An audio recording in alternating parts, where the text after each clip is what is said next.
$4,500 per year. And most retired Americans have no idea this is happening to them. That number is real.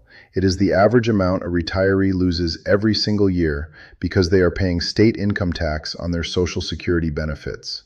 And here is the thing, they do not have to. If you are watching this right now, you are probably already collecting Social Security, or you are about to start.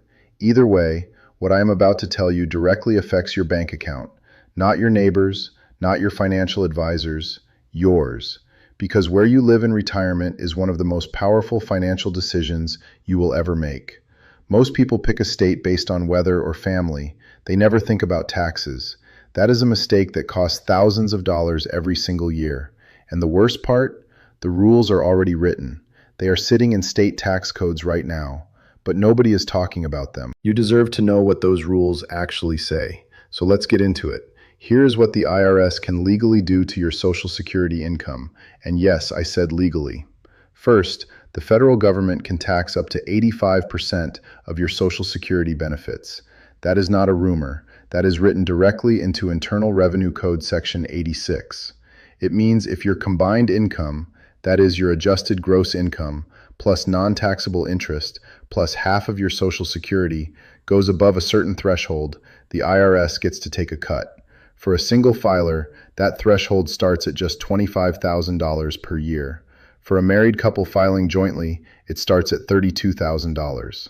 Those numbers have not changed since 1994. They were never adjusted for inflation. So more and more retirees get pulled into taxation every single year, even though their real purchasing power has not gone up. Second, your state government can add another layer of taxation on top of that. Most states follow the federal model. They look at your federal adjusted gross income, which already includes some of your Social Security, and then they tax it again at the state level. Some states tax up to 6% of your benefits. Some go even higher. And third, if you have other income, a pension, a part-time job, withdrawals from a traditional IRA or 401k, all of that gets added together. That is what bumps your combined income over the threshold. That is what triggers the tax. And once it is triggered, there is almost nothing you can do about it after the fact. Almost nothing. Because the time to act is before you file. Or better yet, before you even choose where to retire. Most people do not know this because the financial industry is not built to tell you. Think about it. Your employer never taught you state tax law. Your HR department handed you a retirement pamphlet that focused on contribution limits and matching percentages. Nobody on that pamphlet said, by the way, if you move to the right state, you will keep thousands of dollars more every year for the rest of your life. That information just was not there. And most financial advisors, even good ones, focus on investment returns. They talk about asset allocation. They talk about sequence of returns risk. They talk about Roth conversions. Those are all real and important. But very few of them sit you down and say, let me show you a map of the United States and explain exactly which states will tax your Social Security and which ones will not. That conversation almost never happens. Why? Because advisors get paid to manage money, not to tell you to move. There is no commission on relocating. There is no product to sell when you pick a tax-friendly state. So the information just quietly sits in state tax codes, available to anyone who looks, but almost never explained to the people who need it most. This is what I call forbidden knowledge in plain sight. It is not secret. It is not hidden behind a paywall.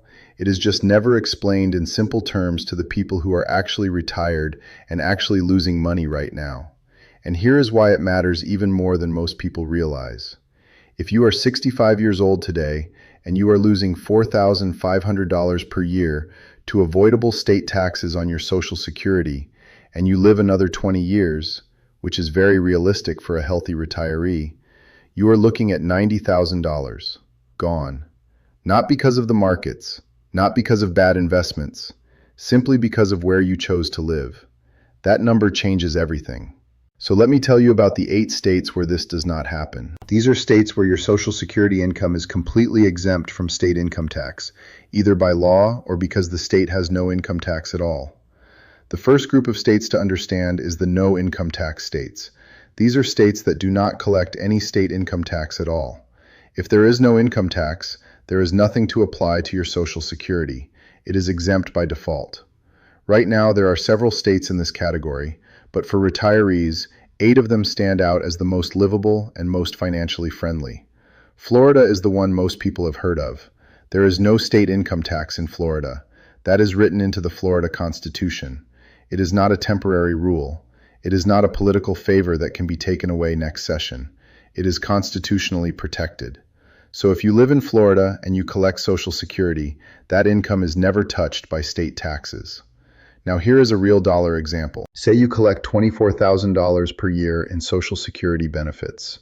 In a state that taxes income at 5%, you could owe up to $1,200 per year just on that one income source. In Florida, you owe zero. Over 20 years, that is $24,000 you keep. That is a car. That is a grandchild's college fund contribution. That is real money. What should you do with this information? If you are already considering a move, look at no income tax states first. Do not just look at the cost of housing. Add up the full tax picture. Florida, Texas, Nevada, Wyoming, South Dakota, and Washington State all have no state income tax. Tennessee and New Hampshire tax only investment dividends and interest, not wages, not Social Security. As of 2025, both of those states have fully phased out even that limited tax. That makes them functionally equivalent to the full no income tax states when it comes to Social Security. The second thing you need to understand is what happens in states that do have income tax, but specifically exempt Social Security. This is where most people get confused. Just because a state has an income tax does not mean it taxes your Social Security. Many states have passed laws that specifically carve out Social Security benefits from state taxation. Illinois is a perfect example. Illinois has a flat state income tax rate of 4.95%. That sounds bad for retirees. But Illinois also has a law that exempts all federally taxed retirement income from state income tax. Social Security is fully exempt. So is pension income. So are distributions from 401k and IRA accounts in many cases. This means a retiree in Illinois can have a surprisingly low state tax bill, even though the state has an income tax. Mississippi is another one. Mississippi exempts Social Security and most retirement income from state income tax. Pennsylvania does the same. Iowa recently changed its laws. Starting in 2023, Iowa began phasing out taxes on retirement income. By 2026, Iowa will fully exempt Social Security and pension income for retirees. This is not something most people know. It changed recently, and it could affect where you choose to retire. Here is the dollar example for this group. Say you are 68 years old. You get $22,000 in Social Security. You also take $15,000 from your IRA each year. That is $37,000 in total retirement income. In a state that taxes all of that at 5%, you owe $1,850 per year. In Illinois, Mississippi, or Pennsylvania, where Social Security is exempt, you may owe significantly less, or possibly nothing, depending on your full income picture. What should you do? Before you assume your state taxes your Social Security, look up your state's specific rules. Search for your state name plus the phrase Social Security Income Tax Exemption. Most State Department of Revenue websites list this clearly. Do not assume. Check the source directly. The third piece of this is the one most people never hear about. It is called the combined income trap, and it affects retirees in every state, even the tax-friendly ones. Here is what actually happens. Even in a state with no income tax, the federal government can still tax up to 85% of your Social Security. That federal tax is triggered by your combined income. Your combined income is calculated on your federal tax return. The formula is simple. Take your adjusted gross income, add any tax-exempt interest you earned, then add 50% of your Social Security benefits. If that total is above $25,000 for a single person or $32,000 for a married couple, a portion of your Social Security becomes taxable at the federal level. Here is the trap. Most retirees have more than one income source. They have Social Security, they have a pension, they have IRA withdrawals, they have maybe some part-time income or investment dividends. Each of those sources adds to your combined income, and every dollar you add over the threshold means more of your Social Security gets taxed. Here is the dollar example. You are single. You get $18,000 in Social Security.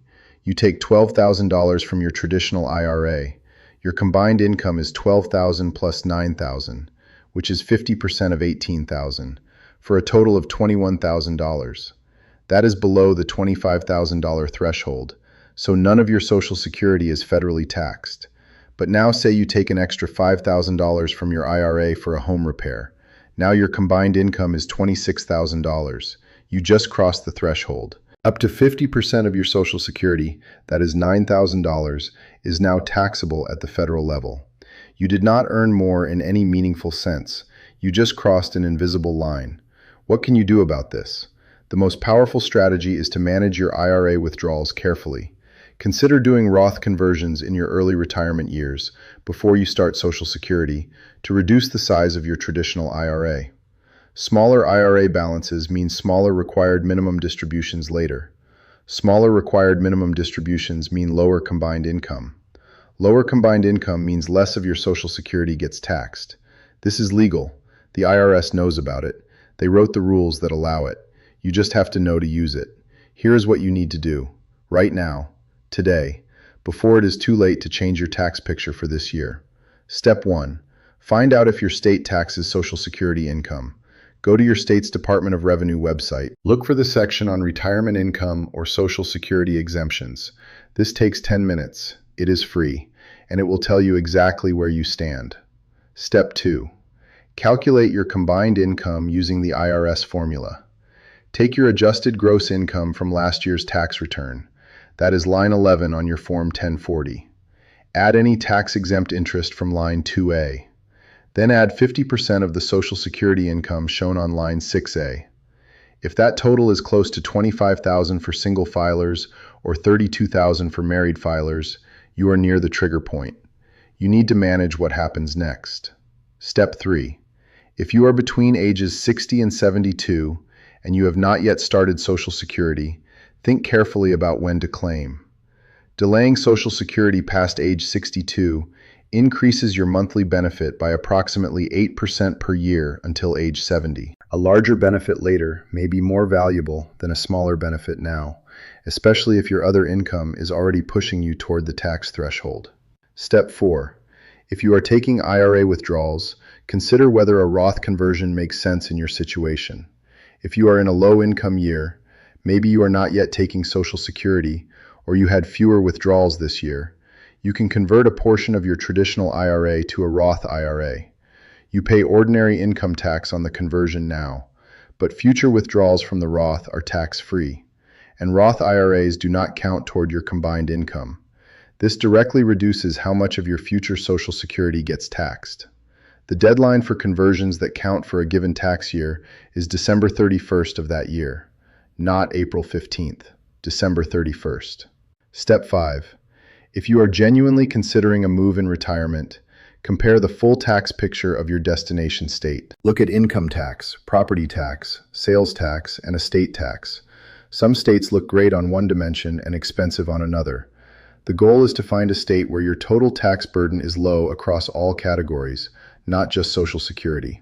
If you found this useful, subscribe. Every single week I cover what the IRS expects from retirees, the rules most advisors never explain. Most of the people watching this channel are losing money they legally do not have to lose. Not because of bad luck, not because of bad markets, because they did not know the rules. Now you do. Hit the subscribe button, turn on notifications, and share this with someone you know who is retired or getting close, because this information is sitting right here. Most people just never look.